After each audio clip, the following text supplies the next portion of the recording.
There are 8 million stories in the big cities. This is mine.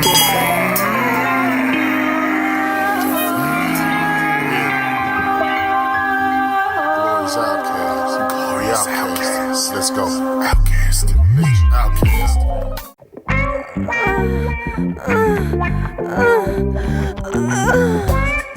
This is not clickbait. This is the real story about how masturbation almost killed me. Stay tuned. Raise your hand if you like playing with yourself.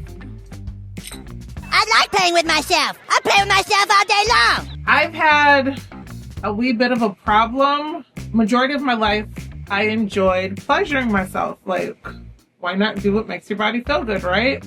Oh, yeah. I used to ditch school to have fun with myself. So fast forward, I'm in college. I was at home for, my dad was in a coma in December. This was like 17 years ago. I'm in my early 20s. I'm at home with my family and my dad.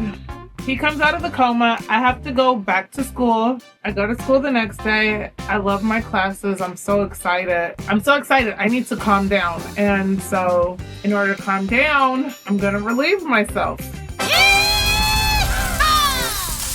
And like take the edge off. So I throw in a flick and I have fun with myself. I go explore the Virginia water park, if you know what I'm saying. I do all that. After I'm done, I decide it's time to take a shower. Like, I gotta clean up. I go to the bathroom, I run the water, and it just, all of a sudden, my head feels like a boulder hit me.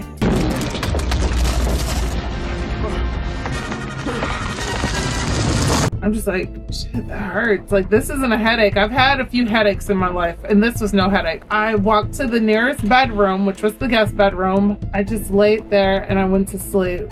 I don't know how long I slept, but I woke up. My head was still hurting. I was like, let me go to the other bedroom. I stood up. When I stood up, I could not lift my head up. It hurt so bad I could not lift it up. I could not physically lift up my own head.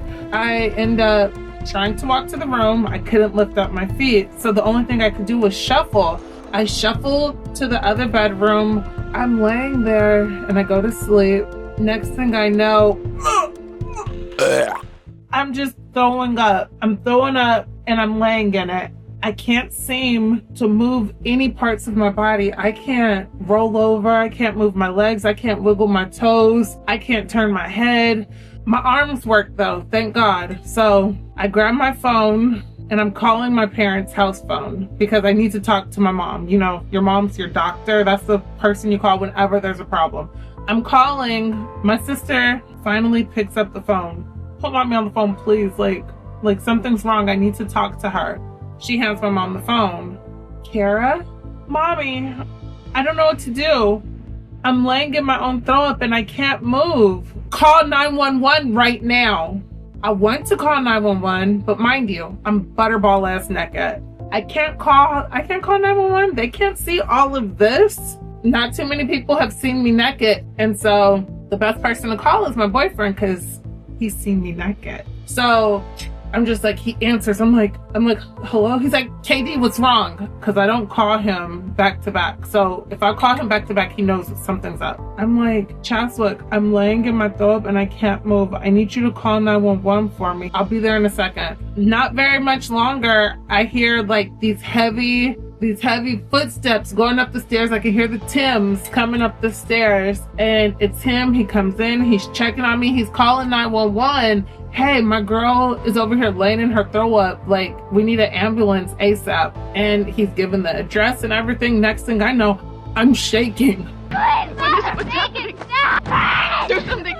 I'm just shaking and he's like, she's having a seizure. Next thing I know, the ambulance is there. They come upstairs and they're in my bedroom just staring at me. We get downstairs and there's the gurney. They're strapping me in and they're asking me, what hospital do you want to go to? Put me in the ambulance. Chaswick follows behind me.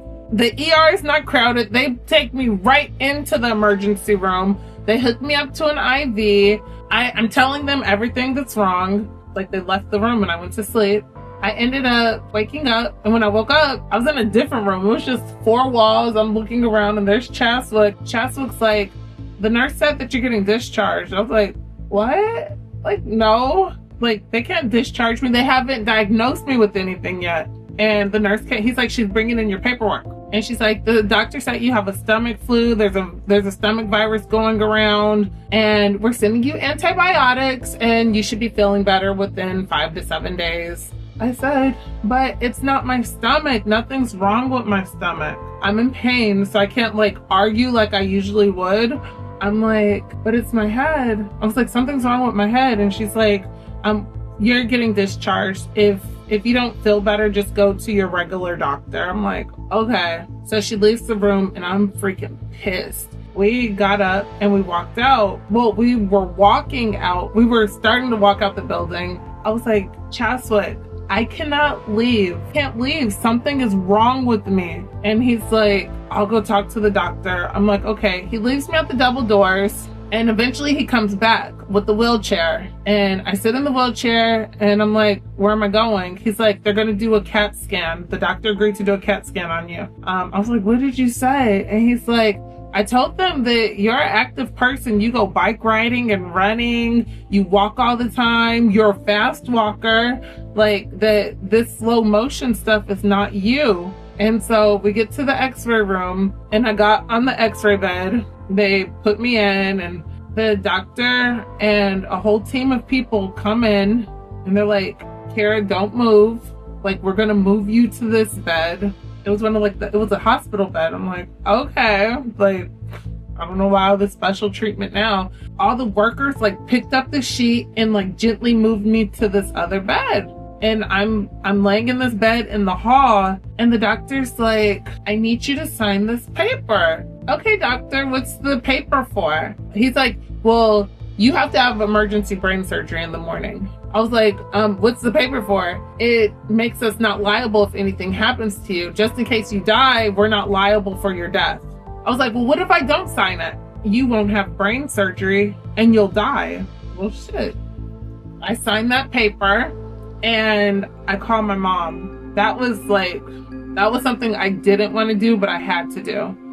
And I didn't want to do it because my dad had been in a coma and not even a month goes by. Now your daughter's like in the hospital. Like it was more than I wanted to put on her, but I didn't want to be by myself, you know? And so I called my mom and I'm just like, she's like, hello, Kara. I was like, Mommy, I have to have brain surgery and like, I'm having brain surgery this morning. And she's like, okay, I'll be there.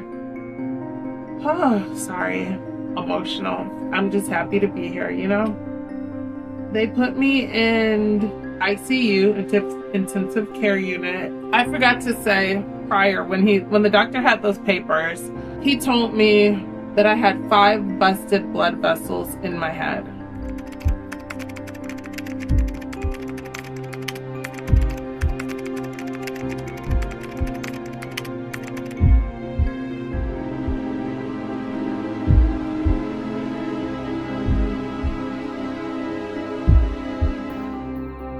And like I have blood on my brain. I don't know if I mentioned that. I'm scared. Like, I don't want to die. I don't know what it feels like not to be here. And I'm not ready, you know? Like, I'm not ready to go. So I decide to pray. Because that's what we all do.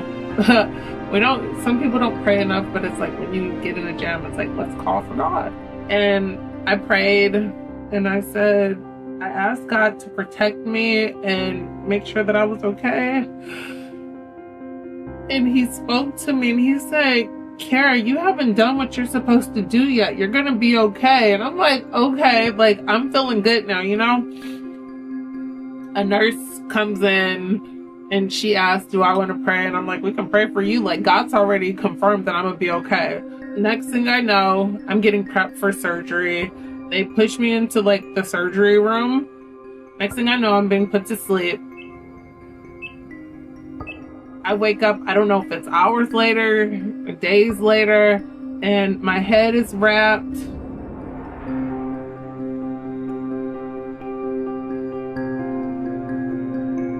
I woke up, my mom and my grandmother were there. I had friends come and visit me. my best friend since like high school came, and my other friend, my roommate from Cheney University, very first HBCU, she came to visit. The doctor comes in and he's telling me everything that I can't do, my restrictions and everything. And it was like a long list of them. Miss Douglas, we were not able to repair the 5 ruptured blood vessels that we intended to because they were just too weak. So instead, we had to wrap each one with gauze in hopes that they would create their own scar tissue. Now remember, no caffeine, no birth control, no strenuous activities, don't get pregnant, it can kill you, no roller coasters, no fighting, no screaming, nothing that makes your blood race, no aspirin, only Tylenol, no bike riding, no jogging, and no airplanes until cleared. And it's just like all the stuff he's telling me, it's like, whoa, like, how am I going to remember all this? And they also informed me that I've suffered short-term memory loss and I'm prone to seizures. All of this happened because your girl couldn't keep her damn hands off herself. And I can't go back home to California until I can get back on a plane because planes have pressure. There was all these restrictions. My sister, who answered the phone, Kay Dougie, had to come to me. She dropped out of school to take care of me. Thank you. Like, thank everybody. Like, I thank you all for everybody who supported me, sent prayers and love. Eventually, I got to come back home. I went to brain rehab and I was told that I didn't need to, there was no point in going to college because I couldn't retain the information. I've had a few seizures, not recently, but after my brain surgery, I was having seizures. Like, I had a seizure in the middle of Supercuts once. I was on anti-seizure medicine, but that mess didn't work because I was still having seizures. And then I got a license for some earthly stuff, and I've never had a seizure since then. And that's another story for another day. Thank you for tuning in, and you guys be careful. If you're having sex or masturbating or overly stimulated or excited and you feel like, even if you just feel like something's wrong with your body, take it serious because that's your body, you know it, and take care of yourself.